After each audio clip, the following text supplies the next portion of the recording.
প্রধানমন্ত্রী হিসেবে দায়িত্ব নেয়ার পর তারেক রহমানকে অভিনন্দন জানিয়ে যুক্তরাষ্ট্রের প্রেসিডেন্ট ডোনাল্ড ট্রাম্প পারস্পরিক বাণিজ্য চুক্তি বাস্তবায়নে সহযোগিতা কামনা করেছেন।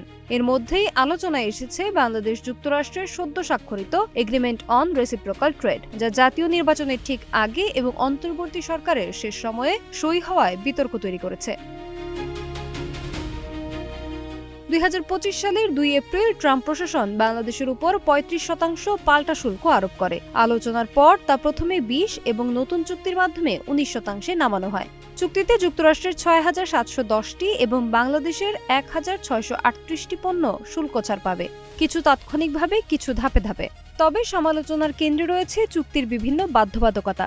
বাংলাদেশ 14টি বোয়িং উড়োজাহাজ কেনা, 15 বছরে $1,500 কোটি জ্বালানি আমদানি এবং বছরে $350 কোটি কৃষি পণ্য কেনার প্রতিশ্রুতি দিয়েছে।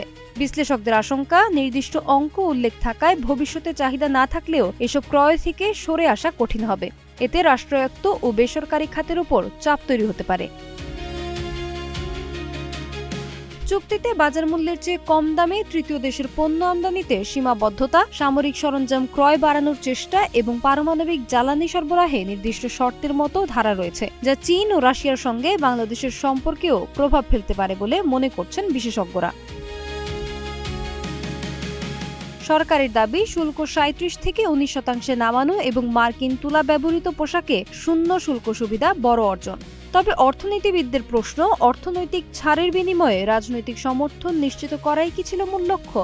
এখন নতুন বিএনপি সরকার চুক্তি বহাল রাখবে নাকি পুনর্মূল্যায়ন করবে, সেটি হয়ে উঠেছে মূল প্রশ্ন। সোনালী সাহা, নাগরিক প্রতিদিন।